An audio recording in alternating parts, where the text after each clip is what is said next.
Hello guys, good morning. आज है 20 सितंबर। 20 सितंबर के हम लोग करंट अफेयर और उससे रिलेटेड एक्स्ट्रा फैक्ट्स में बात करेंगे।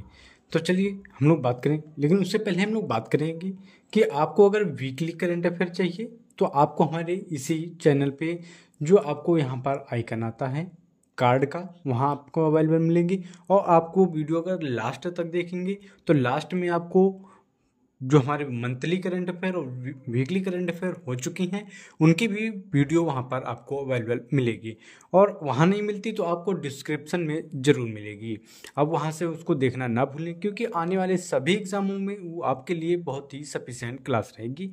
क्योंकि अभी फ़िलहाल में बैंक के जो एग्ज़ाम होने वाले हैं उसके लिए भी सफिशेंट रहेगी।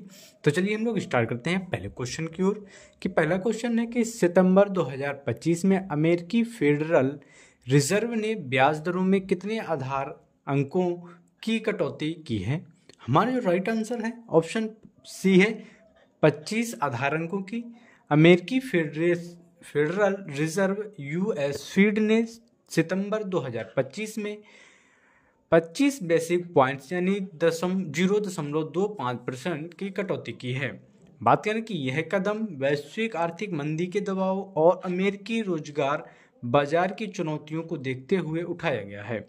ब्याज दरों में कटौती की बात करें तो ये कर्ज लेना सस्ता होगा, शेयर बाजार और सोने की कीमतों पर असर पड़ेगा, उभरती अर्थव्यवस्था जैसे भारत में विदेशी निवेश प्रभाव में असर हो सकता है। नेक्स्ट क्वेश्चन की बात करें कि सितंबर 2025 में भारतीय सशस्त्र बलों ने किस नई पहल की घोषणा की है? हमारा जो राइट आंसर है ऑप्शन बी है त्रिसेवा शिक्षा कोर। इसकी बात करें कि भारतीय सशस्त्र बलों ने त्रिसेवा शिक्षा कोर की स्थापना की घोषणा की है। ये उसके उद्देश्य की बात करती है सेना, नौसेना और वायुसेना के जवानों और उनके परिवारों के लिए शिक्षा को एकीकृत और सुदृढ़ करना है। और बात करें कि आधुनिक डिजिटल लर्निंग और स्किल डेवलपमेंट और उच्च शिक्षा को बढ़ावा देना है। बात करें कि इसके साथ ही अन्य शैक्षणिक और प्रशिक्षणिक पहले भी शुरू की गई हैं ताकि रक्षा बलों में ज्ञान आधारित युद्ध क्षमता को मजबूत किया जा सके। नेक्स्ट क्वेश्चन की बात करें कि इससे पहले बात करते हैं कि आप लोग अगर एसआई की तैयारी कर रहे हैं तो एसआई के लिए जो आपको कंटेंट है उसका सिलेबस मैंने ऑलरेडी बता दिया है, वन लाइनर के वीडियो भी डाल रखे हैं। और उसके बाद जो आपको टॉपिक वाइज आपको मिलेगा वो एकदम फ्री में पूरा का पूरा कंटेंट मिलेगा। आपको करंट अफेयर से लगाकर, हिस्ट्री से लगाकर, पॉलिटी, ज्योग्राफी, इकोनॉमी सब मिलेगा वहाँ पर, सिवाय रीजनिंग और मैथ के। तो चलिए हम लोग स्टार्ट करते हैं अपने टॉपिक की ओर। कि क्वेश्चन की बात करें कि एपीएफओ द्वारा लॉन्च की गई नई पासबुक लाइट सुविधा का मुख्य उद्देश्य क्या है? इसका जो राइट आंसर है ऑप्शन बी है ईपीएफ खातों का आसान प्रबंधन और त्वरित जानकारी देना। बात करें इसके बारे में कि ईपीएफओ क्या है, एम्प्लॉयज प्रोविडेंट फंड ऑर्गेनाइजेशन है, ने कर्मचारियों को उनका पीएफ बैलेंस, लेन देन और पासबुक आसानी से देखने के लिए पासबुक लाइट सुविधा शुरू की है। यह सुविधा विशेष रूप से मोबाइल फ्रेंडली और यूजर फ्रेंडली पर होगी। इससे एपीएफओ की पारदर्शिता और डिजिटल इंडिया पहल को मजबूती मिलेगी। नेक्स्ट क्वेश्चन की बात करें कि हाल ही में आईआईटी कानपुर ने किस विदेशी विश्वविद्यालय के साथ अनुसंधान सहयोग हेतु समझौता एमओयू किया है? इसका जो राइट आंसर है ऑप्शन बी है वीएन यानी वियतनाम राष्ट्रीय विश्वविद्यालय। बात करें कि आईआईटी कानपुर और वियतनाम नेशनल यूनिवर्सिटी के बीच एमओयू अनुसंधान, नवाचार, शिक्षा सहयोग को बढ़ावा देने के लिए समझौता हुआ है। समझौते का मुख्य फोकस है वो विज्ञान, प्रौद्योगिकी और इंजीनियरिंग क्षेत्रों में संयुक्त शोध करना है। इससे भारत और वियतनाम के बीच शैक्षणिक और तकनीकी संबंध में मजबूती होंगे। नेक्स्ट क्वेश्चन की बात करें कि भारत सरकार ने भारत एआई मिशन के तहत कितनी डेटा लैब स्थापित करने की घोषणा की है? हमारा जो राइट आंसर है ऑप्शन सी है 500। बात करें कि इन सरकार यानी इनका मतलब जो प्रेजेंट में सरकार है उसकी बात करते हैं कि सरकार ने भारत एआई मिशन के अंतर्गत देश भर में 500 डेटा लैब्स स्थापित करने की योजना बनाई है।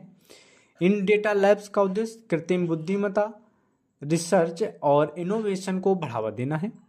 इससे भारत को एआई हब बनाने और युवाओं को नई तकनीकों में कौशल विकास का अवसर मिलेगा।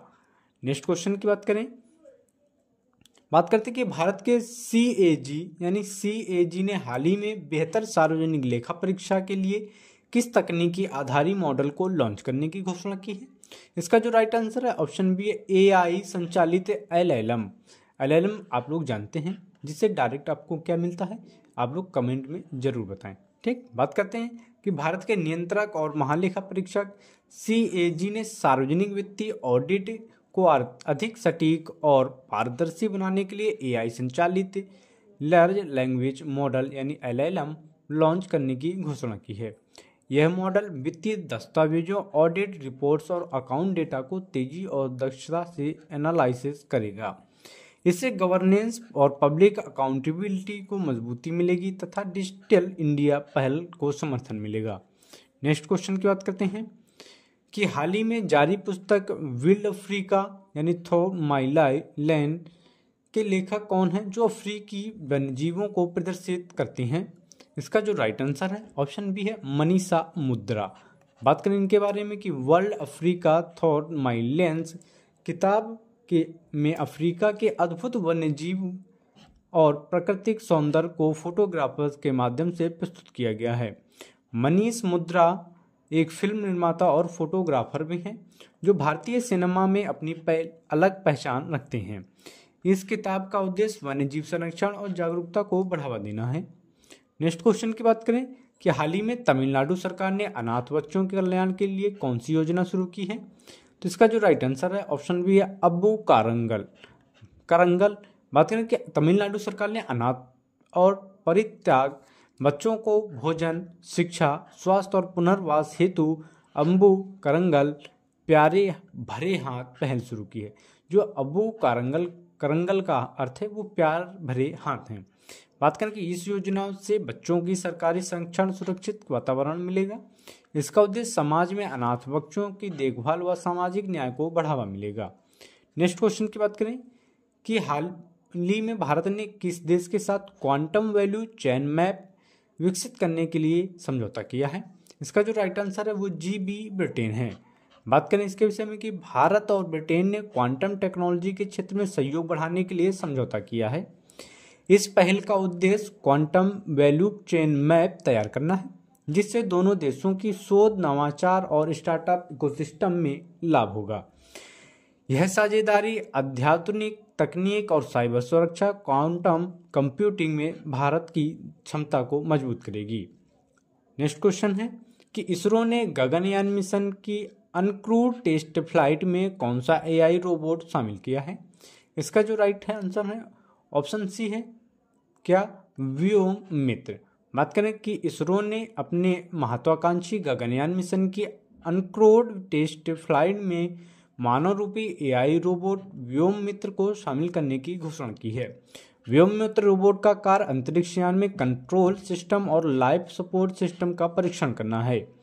गगनयान मिशन का उद्देश्य भारत उन चुनिंदा देशों में शामिल करना है जो मानव को अंतरिक्ष में भेजने की क्षमता रखते हैं। ये हो गए हमारे 20 सितंबर के करंट अफेयर और उससे रिलेटेड एक्स्ट्रा फैक्ट भी, जो आपको सभी एग्जामों के लिए सफिशिएंट रहेगी। आप लोग इसको ज्वाइन करना और सब्सक्राइब करना ना भूलें। PDF आपको टेलीग्राम और व्हाट्सएप ग्रुप पर अवेलेबल मिलेगी।